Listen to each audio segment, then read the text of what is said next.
A reading from the Acts of the Apostles. The crowd in Philippi joined in the attack on Paul and Silas, and the magistrates had them stripped and ordered them to be beaten with rods. After inflicting many blows on them, they threw them into prison and instructed the jailer to guard them securely. When he received these instructions, he put them in the innermost cell and secured their feet to a stake. About midnight, while Paul and Silas were praying and singing hymns to God as the prisoners listened, there was suddenly such a severe earthquake that the foundations of the jail shook. All the doors flung open, and the chains of all were pulled loose.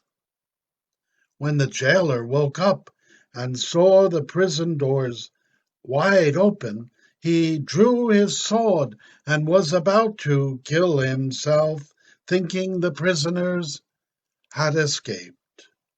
But Paul shouted out in a loud voice, "Do not harm yourself. We are all here."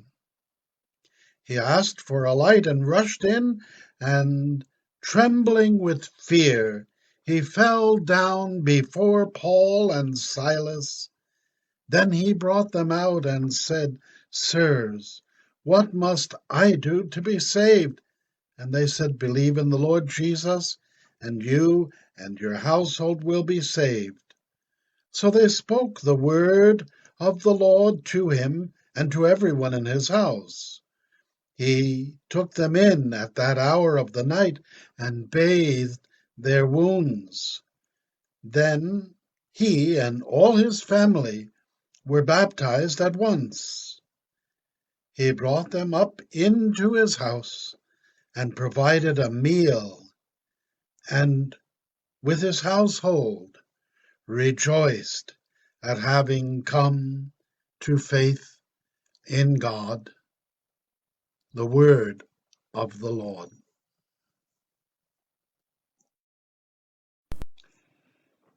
In yesterday's reading from Acts, we read about a woman whom Paul and companions met in Philippi. Her name was Lydia. We learned of her quick conversion, the baptism of her whole household, and the bond of friendship with the apostle and his companions, because she not only opened her heart to them, but also her home to them. There's a backstory to the one told in Acts today, the story of Paul and Silas's being thrown into jail. For some reason, that backstory is skipped, since the church has not chosen that backstory as part of the liturgy of the Word during this Easter season. The story I'm referring to is contained in Acts 16 to 18. It involves another woman, nameless in Luke's account given in Acts. She was a slave girl and was essentially a medium in contact with demons who could supposedly predict the future and reveal the secrets hidden in the hearts of others. She kept following Paul and Silas, accurately proclaiming aloud that the two of them were slaves of the Most High God. The girls owners had no idea how to rid her of her demons, nor did they want to, for they were exploiting her for their own profit. Oh, the perennial greed of those who always want to turn a buck, even if it means enslaving others. I'd say that the most heinous of profiteers in our own day are those who engage in human trafficking.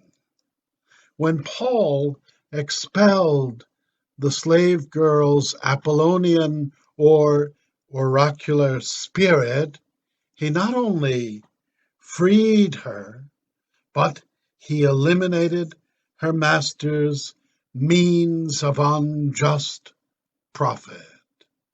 And that's what occasioned an uprising in the city and Paul's sham trial, severe beating, and being imprisoned with Silas and Philippi. So now you have the backstory to today's first reading. Paul and Silas, while chained in prison, must have remembered the Lord's words, "Blessed are they who are persecuted for righteousness' sake. Rejoice and be glad." Was that why they, Paul and Silas, sang so joyfully, mesmerizing at midnight those who were their fellow prisoners in jail? They were happy, perhaps, to have been found worthy of mistreatment by an unjust and unbelieving and greedy citizen of Philippi, namely the slave girl's master. In our modern day, Pope Francis speaks out against human trafficking, and who could object to that? But when he, Pope Francis, condemns the excess, inequality, and greed of unbridled capitalism, those in society at large, and some even within the church, condemn him harshly for it. When he is forceful in challenging hearts closed to the real suffering of refugees and migrants in our day, he is again maligned for treading where some say he simply should not go. Why doesn't the Holy Father just keep quiet?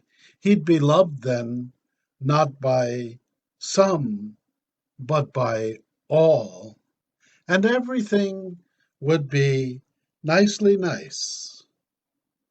Perhaps the answer to that question is in today's gospel, where Jesus promises that the Spirit of truth, which he will send from the Father, will convict the world in regards to sin.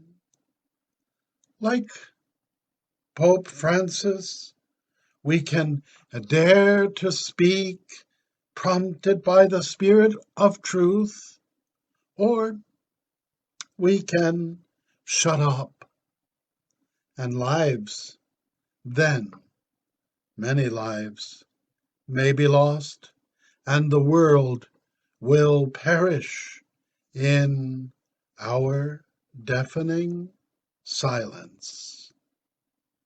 God bless you. Have a great day.